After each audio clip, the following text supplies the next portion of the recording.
สนับสนุนโดยยูโรช็อกโกพายพายนุ่มๆ อร่อยชุ่มช็อกโกแลตพอแล้วไม่คิวอย่าไปวะ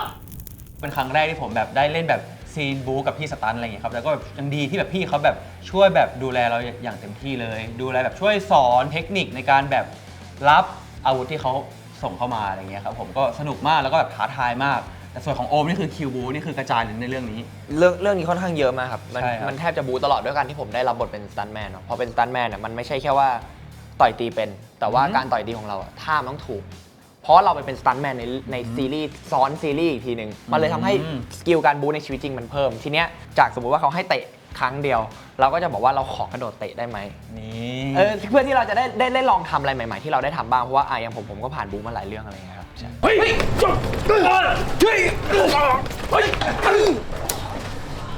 ได้ถีบพี่คนเดิมด้วยตอนเป็นเด็กครับ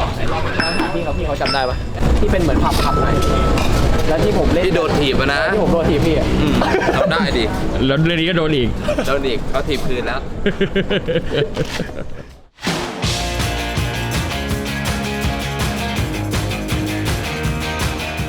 จับทุกอย่างให้มันชินมือว่านี่คือของมึงเปิดปิดประตูทำให้แบบเข้าใจสิโบอ่ะนี่โซฟากูนี่หลอดไฟกูอะไรนี่หนังสือกูไม่มีไอแพดกูมึงทำความคุ้นเคยทุกอย่างกับของมึงแม้กระทั่งที่รูปเปิดประตูบ้านกูเปิดนี้เป็นประจำใน2-4แค่นั้นแล้วมึงจะรู้สึกสบายตัวกับพื้นที่นั้นมีเยอะครับอุปสรรคในการถ่ายทำเอาให้เล้งเล่าดีกว่าเพราะว่าเล้งมาใหม่วันแรกเลยบางกล้องโอม ก็คือแบบว่าเราก็ยังแบบใหม่มากแล้วก็แบบไม่รู้ลายกล้องไม่รู้เทคนิคแล้วก็วิธีการทำงานในกองถ่ายอะไรเงี้ยบล็อกกิ้งจำบทนิดหน่อยแล้วก็แบบมันต้องมีสมาธิกับหลายอย่างมากอะไรเงี้ยครับช่วงแรกผมก็แบบเลยยังโฟกัสไม่ค่อยถูกต้องมานั่งแบบเรียนรู้เยอะหน่อยอะไรเงี้ยครับก็ด้วยความที่พี่เล้งใหม่ด้วยเขาอาจจะไม่มีประสบการณ์ทางด้านการแสดงการอยู่หน้ากล้องการที่อยู่ในที่แบบคน 30-40 คนนั่งดูเราคนเดียวอะไรอย่างเงี้ยซึ่งพอมาเรื่อยๆพี่เล้งเขาพัฒนาตัวเองตลอดเวลาจริงๆคัดเสร็จปุ๊บเขาจะวิ่งมาหาหน้ามอนิเตอร์ดูว่าแบบฟุตเทจเมื่อกี้เป็นยังไงบ้างถามฟีดแบ็กจากพี่เขียนบทถามจากพี่ผู้กำกับว่าแบบเป็นยังไงบ้างสามารถแก้ไขสามารถพัฒนาอะไรได้บ้างผมคิดว่านี่คือจุดดีของพี่เล้งเลยอันนี้ต้องชื่นชมจริงๆครับแต่มันจะมีอุปสรรคใหญ่ที่เป็นปัญหาที่ทุกคนต้องร่วมเจอกันเช่นฝนตกแล้วเรามีแต่ซีนกลางแจ้งหรือว่าฟ้ามืดเร็วมากแล้วเราเป็นซีนเดย์ล้วนๆอะไรอย่างเงี้ยครับซีนไหนที่อยากให้รอดูผมคิดว่าเป็นซีนห้องผ่าตัดซีนที่โรงพยาบาลของตัวเม่นเหมือนซีนนั้น EP นั้นอ่ะมันจะเป็นซีนที่เม่นเอ็กซ์เพรสความวีคความอ่อนแอของเขาออกมาให้ทุกคนได้เห็นถ้าเป็นของผมน่าจะเป็นซีนที่แบบเราคุยกันบนรถซีนนั้นน่าเป็นซีนที่แบบเราจูนกันติดและตัวมินตัวคิวแบบค่อนข้างที่จะมีแบบความสัมพันธ์ที่ค่อนข้างจะลึกซึ้งขึ้นมากว่าช่วงแรกๆเยอะมากแล้วมันทำให้แบบตัวผมกับโอมสื่อสารกันได้เยอะมากซีนนั้นผมเลยแบบรู้สึกว่าตื่นเต้นที่จะได้เห็นซีนนั้น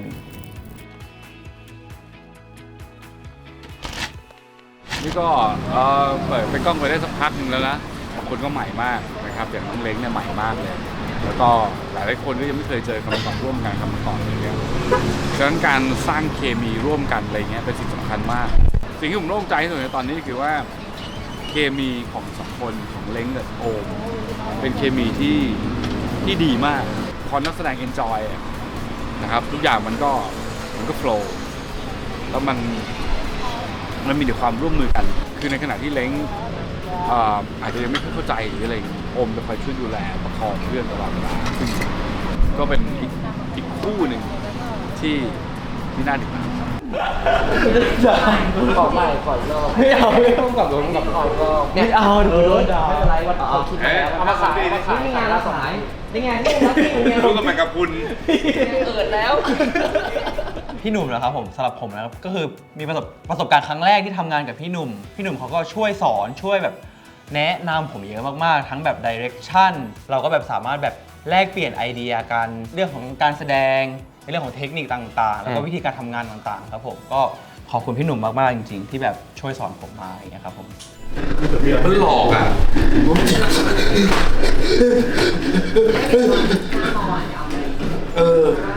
เด็กมันสะอื้นอะ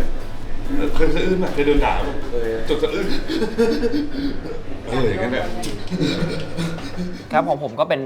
เรื่องที่ 2 แล้วที่มีโอกาสร่วมงานกับพี่หนุ่มนะครับเรื่องแรกคือเธอเขาเงาแค้นซึ่งมันก็ประมาณสักเกือบจะ4 ปีที่แล้วครับพี่หนุ่มน่ารักเหมือนเดิมไม่ว่าจะผ่านมากี่ปีซึ่งทำให้ผมแฮปปี้มากๆกับสิ่งนี้ อาจจะด้วยความที่พี่หนุ่มเขาเคยทำเบื้องหน้ามาก่อนเขาเลยมีความเข้าใจในจุดของนักแสดงมากพอสมควรเลยครับพี่หนุ่มเป็นคนที่เวลาทำงานเขาเป็นคนแบบชิลๆก็บางทีสิ่งยากๆเนี่ยเขาก็มาอธิบายกับเราดีๆแบบคอยเกลาเราไปทีละคิวผมว่าแบบได้อะไรเยอะมากจากการทำงานกับคนมีประสบการณ์แบบเยอะๆอย่างเงี้ยยิ่งแบบพุ่งกับที่เป็นนักแสดงด้วยเนี่ยเขาก็จะแบบให้ทิปอะไรมาเรามาบางอย่างเอาไปใช้แบบในงานหน้าๆต่อๆไปได้ครับ พี่หนุ่มเองเนี่ยผมตอบได้เลยว่าเขามีประสบการณ์เยอะมากๆเวลาเล่นอะไรออกไปเนี่ยเขาสามารถตอบได้เลยว่าอันไหนดีอันไหนเหมาะแบบภายในเทคแรกนะเหมือนเขาก็จะรู้ได้เลยว่าทำไมวันนี้แบบคาแรคเตอร์เม่นเนี่ยมันดูแปลกไปนะก็รู้สึกดีใจนะครับผมที่มาได้ร่วมงานกับผู้กำกับที่มีฝีมือผมคิดว่าแบบที่มันสื่อสารกันง่ายเพราะพี่หนุ่มเองเคยเป็นนักแสดงมาก่อนด้วยเขาก็สามารถเอ็กซ์เพรสสิ่งที่เขาคิดสิ่งที่เขาต้องการออกมาให้นักแสดงเข้าใจได้อย่างดี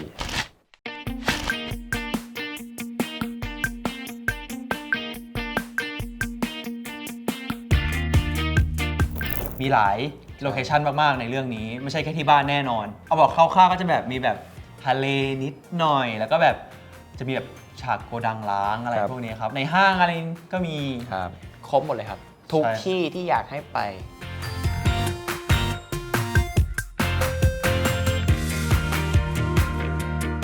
บรรยากาศในกองนี้แหละค่ะก็รู้สึกว่าเป็นกองที่สนุกสนานเฮฮาปาร์ตี้เกือบทุกคิวเลย ที่หนูไป รู้สึกว่าทุกคนแบบว่านิสมากถือว่าเป็นประสบการณ์การอยู่ในกองถ่ายครั้งแรกที่ถือว่าดีมากๆค่ะแฮปปี้สุดๆ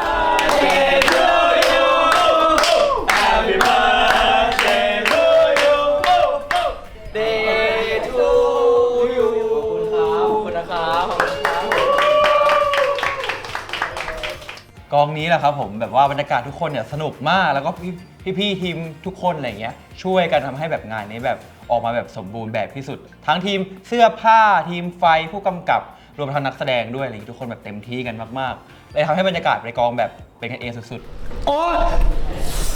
acting ละครให้มันอยู่ในซีนนะข้างนอก acting เรียบร้อย ใช่ครับก็เป็นบรรยากาศที่เป็นอีกหนึ่งเรื่องที่ผมมีความสุขแล้วก็ประทับใจกับการได้มาทำงานในกองนี้มากๆครับพอจบโปรเจกต์มาแล้วมันทุกคนผมรู้สึกว่าทุกคนเป็นอันหนึ่งอันเดียวกัน ใช่ ทุกคนมีความสุขกับการที่ได้ทำงานนี้ทุกคนอยากตื่นมาทำงานทำให้บรรยากาศมันดีพอมันบรรยากาศมันดีมันทำให้เราทำงานง่าย มีอะไรเราก็แชร์ลิงก์ซึ่งกันและกันเลยครับ